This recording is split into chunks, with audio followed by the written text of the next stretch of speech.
welcome back to another amazing, stupendous, incredible unboxing.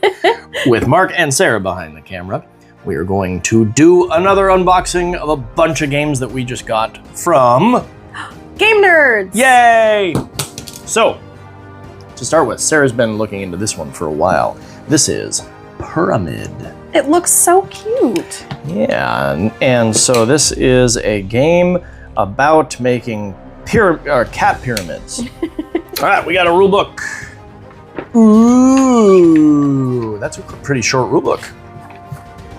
Fairly simple game. This is a very complicated game. Right.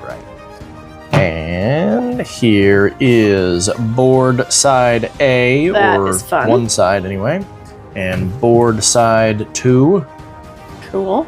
So you'll notice this is 2. Board side A and board side 2, this is huh? A. Yep. Does it actually say that? No. Okay. All right, then we have a punch board.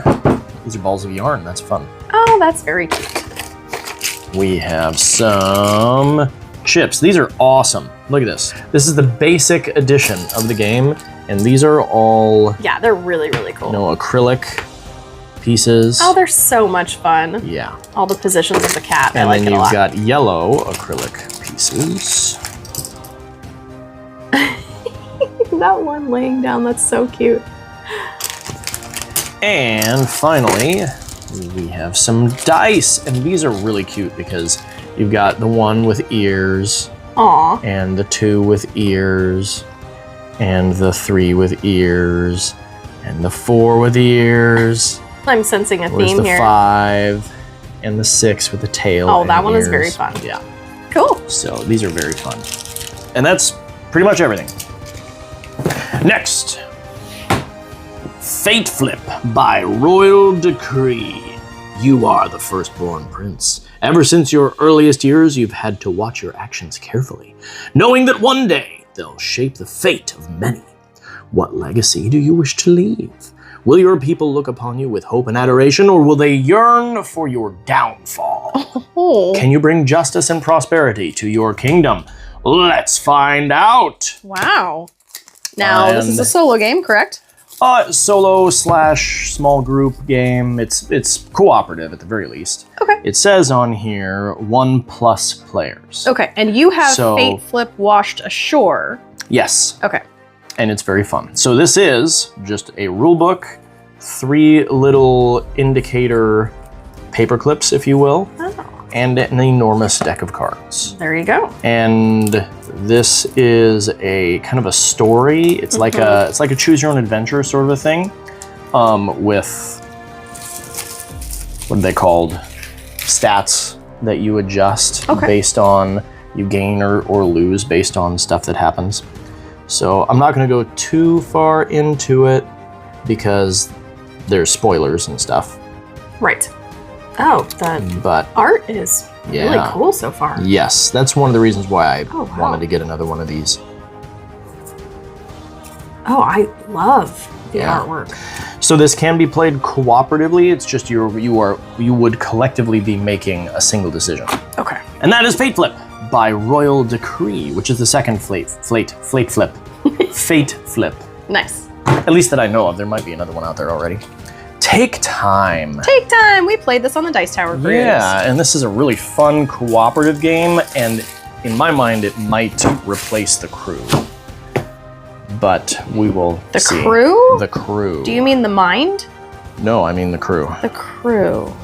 I thought that the Fellowship of the Ring trick-taking game replaced The Crew. You're right, yes. And I will always love that one, so this will not replace that. But that's a good point. We already have something to replace The Crew, so we have no reason to have The Crew anymore. So this right here is sleeves, and it says on this paper, despite our careful development and commitment to provide the best possible experience for players, a manufacturing issue damaged some sleeves. So here are replacements in case your copy is affected. Is affected. Oh, wow. So they have replacement sleeves in case the ones that are in here were bad. Oh. So that's really nice. That's I feel bad for them. That's kind of sad. So we have a punch board here and a rule book. Beautiful game, by the way. See, I thought this was more of a replacement for the Mind. Because you're cooperatively trying to put cards in order. Which there's a little more going similar on than that, though. to the Mind. But sure. And that's fun in there. I really love all of the art and the gears, and it feels very steampunk, but it's also got this kind of space element, and there's a little bit of nature going on. Each one of these sleeves is different than the other, and I just don't even know which one I like the best because they're all absolutely beautiful. So, and look at the is that like a foiling or spot UV or what is that? Yeah, it's a spot foiling. Oh, so cool. So this is 1. This, for some reason, is 9. I don't know why that's in the front. Or is that 11? That's 11. So 2, 3, etc. So this just goes through. Well, that's and funny. These are each chapters so 10, or challenges. And then you have 11. Is yes, that correct? so they get more and more difficult as you go on. And it is a cooperative game. So you're working together to try and complete the challenge. Okay, I see where you're getting the crew then. Yeah. From that. Okay. And so this is the special rules for what is in this one. And this is number 1. Is that right? Yeah. 1, 2, 3, and 4 in this envelope. Very cool.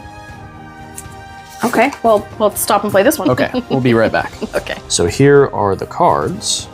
And again, these are spot foiled. They're really pretty. Yeah, they are very pretty. And on the front side, you've got 1, 2, 3, 4, 5, 6, 7, 8, 9, 10, 11, and 12 in light and dark colors. Nice. And so these get shuffled up and distributed, and then we have to put our cards in such a way around a clock face, around that clock face, so that they add up to ascending numbers. Right. And so anyway, that's how that works, and it's really fun. It was a lot of fun. I really enjoyed playing it with people on the cruise. Yeah, and you're right, it is kind of a combination between the crew and the Mind, if you will. Yeah, I think it is. So if you like the Mind and you like the crew, you should give Take Time a try. Yeah, and we got extra sleeves in case the other ones kind of die or whatever. Kind of die. Time will tell. And that will take time. Moving on. So, we have obviously we're Lord of the Rings fans. I love the War of the Ring, but this is the War of the Ring card game because it's short. It's a shorter experience. And so you can do that in a much shorter period of time and actually get it in every once in a while. But we finally got the 2 expansions that are released so far. Nice. For the War of the Ring, the card game. So this one is just an expansion. This one is a solo/co-op expansion, which turns the game into a solo/co-op game. Oh, that's fun. Okay, so you might really enjoy trying that solo then. Yeah, we'll see. We might put that into my streaming solo series, or this game. Okay. Although I imagine it would be on the higher end as far as time. Oh, that's true. Yeah, you'll. So we'll have to see. You might not be able to do that in an hour. Right. We'll have to see. So here is a rule book for Fire and Swords. And I can't even remember how to play this game because we unfortunately it's been a little while, have not brought it to the table in a while. So I guess we have to stop and play this one too. Wow, we do. This is going to be a really long video. We'll be back in several hours. And there's a punch board. Ooh, nice. And these are going to be locations, which this really expands the game. There's a ton more locations in this.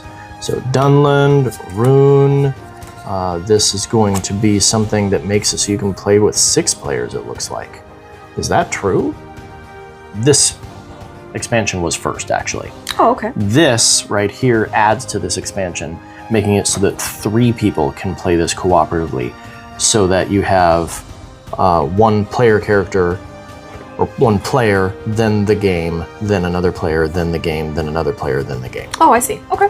So that's really cool. And then we have player aids.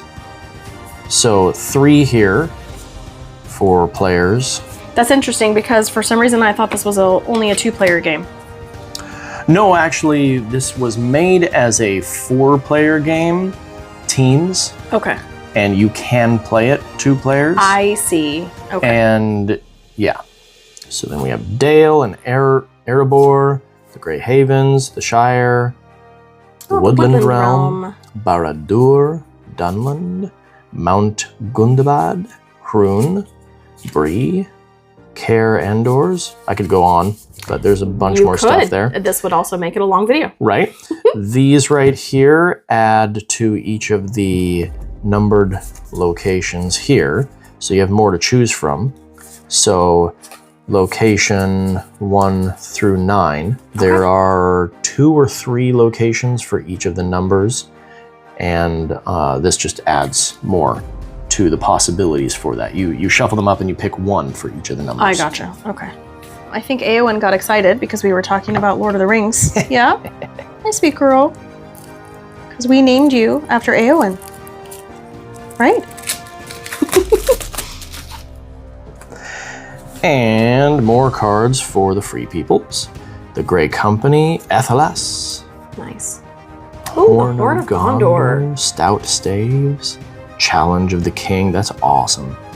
We prove the swifter. I'm curious if there is a card for Eowyn, or if she's in the main one. Oh, Theodred.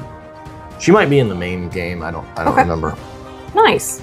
This would be Theodred is the king's cousin. son. Yeah, the king's son that dies, which is sad.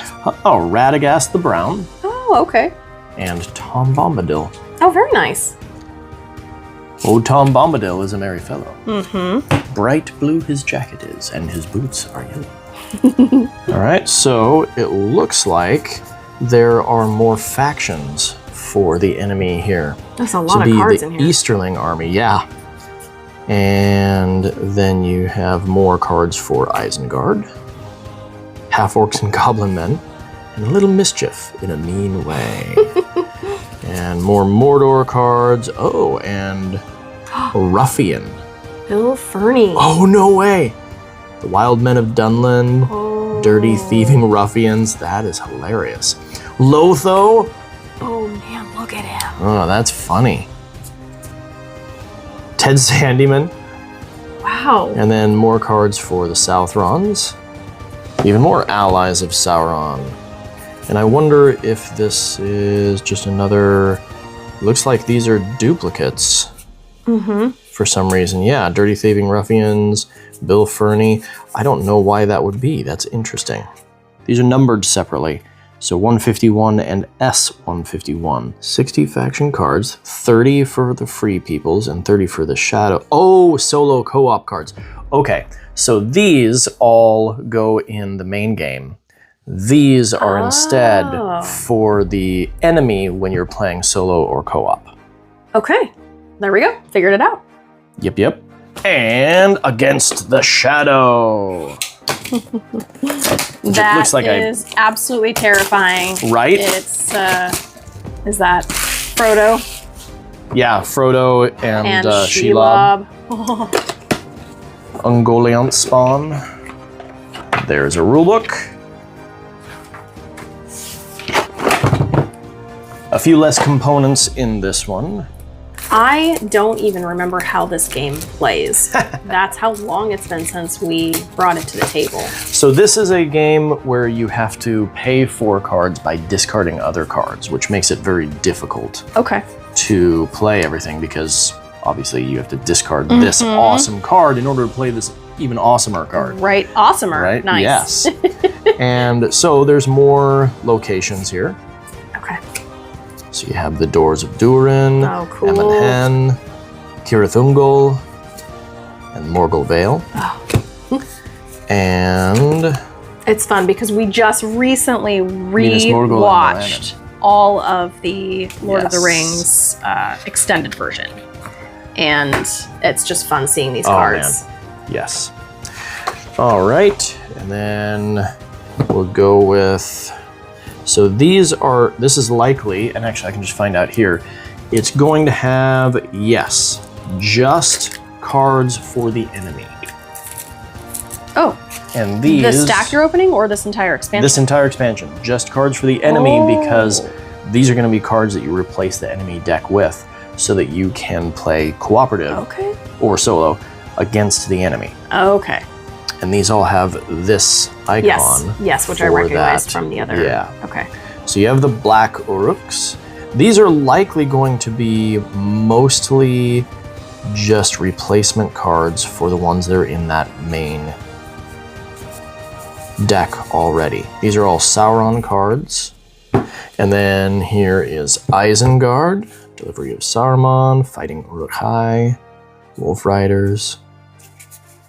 So those are all Isengard cards. We have, Saruman, Ugluk, the Palantir of Orthanc, Saruman's Staff, Woven of all colors, threats, and promises. That is so cool. These are awesome. Yeah. And then the Balrog and Southrons. There you go. Nice. Okay. So that's pretty awesome. I'm excited to play this again sometime. All right, and last but not least, we have Arcs. Yay! And its small leaders and lore pack expansion. Very nice. We played this a year ago at a Dice Tower convention. Yep. And it was so unique. I wasn't really sure how I felt about it. At the time, we had decided not to get it. But ever since then, I keep coming back to it and I keep thinking about it. And I've been wanting to play it again for over a year now. Yeah, me too. And the last convention, we just didn't get it to the table. So we went, all right, I guess we'll just buy it. Here we go. Right? And we had the opportunity to get the campaign, but I'm not sure this game will get to the table enough to make So that currently they're doing a Kickstarter for Arcs with a whole campaign and expansions and everything. Very nice. And we just kind of wanted the base game for now. So if we change our mind later, we can pick it up at a later date. This is true. The bummer, though, is if you get the Kickstarter, then all of these pieces, these are the player pieces. Oh yeah, those are screen printed. They're screen printed. In the Kickstarter. I mean, these version. are awesome on their own. They're very cool. But these have a screen printing on both sides if you get it through the Kickstarter, which is, again, on right now. Or it may not still be by the time this gets to the internet. Oh, that's true. You know, I think it's probably already over. Actually, that's a good point. It is. Yes, it is already over. It just ended a couple of days ago. So for those of you that don't eat that, congratulations. Yes. But we decided not to, just because you would have to get one of those expansions in order to even back that, and then we don't think it'll get to the table often enough or quick enough to play through a campaign. Don't eat that. Don't eat that or that. Oh, 4. Hey, cool. We had a game that had 5. We did an unboxing at the last convention, and I think it was Cat in the Tower had 5. Cool. Punch boards. We have punch boards. Mark likes punch boards. He likes rule books that are well done, right? Yes. And punch boards. All right, then and we both like good quality components. Yeah. A somewhat large colorful board. Okay, I'm gonna have to stand up here so I can get all of this in. Yeah, it is very colorful.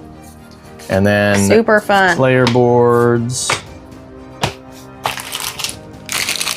This is such a unique game. It is, yeah. And again, it's been a year. Don't eat that. Oh, there are 5.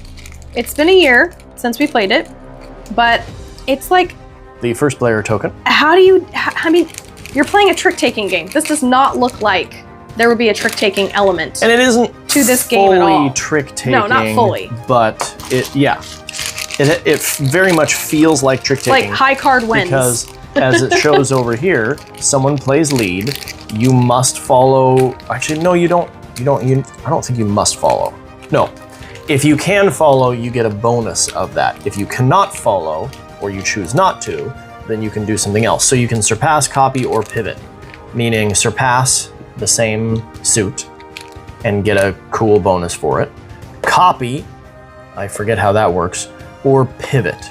And I forgot how that works. But both of those... it's been too long. Yeah, both of those basically are either like playing a lower card of the same suit or playing a different suit altogether. Right.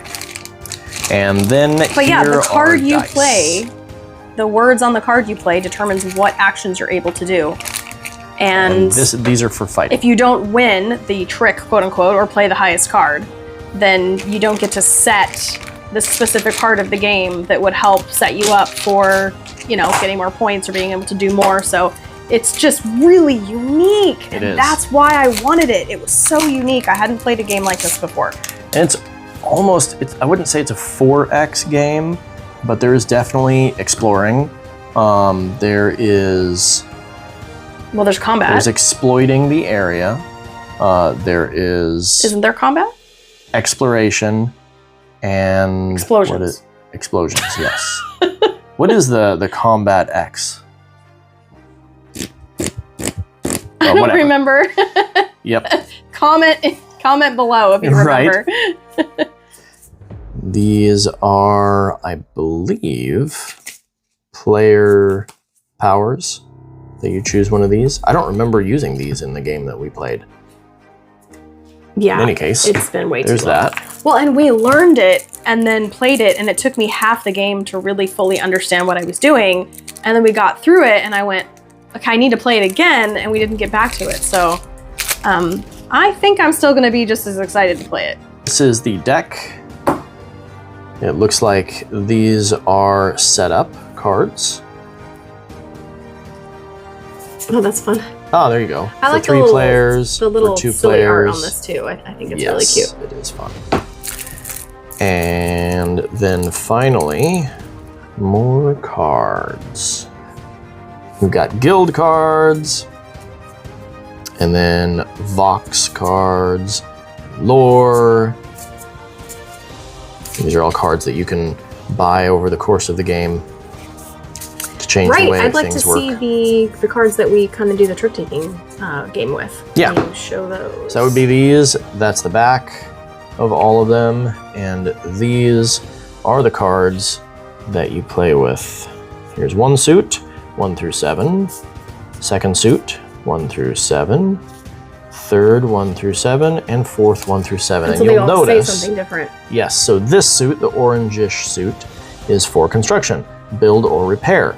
And this number of pips, that's how many times you, or how many of one of these actions you get. Okay, wow, And I so can't believe you remember as that. I totally forgot. that, yes, as the number goes up, meaning you are able to beat the previous player, the number of actions of it you get goes down all the way down to the 7. You only get 1, but you'll take over the lead definitely with this card, right? Also down here, you have the possibility of using this to activate one of these. So if you play this in the lead, you can use it to declare an ambition. Right. And that's one of these. And so if I play this card here and I decide to declare this ambition, you'll notice that that matches this. And so I will have declared Tycoon as an ambition. Okay.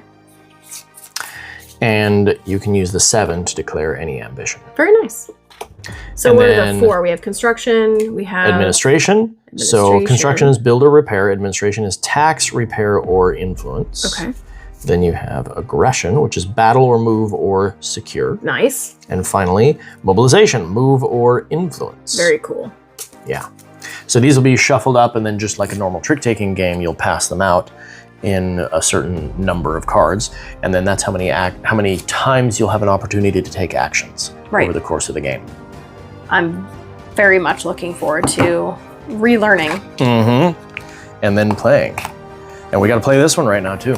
There you go. Wow. All right, we'll see you in a minute. All right, and then we have the leaders and lore pack.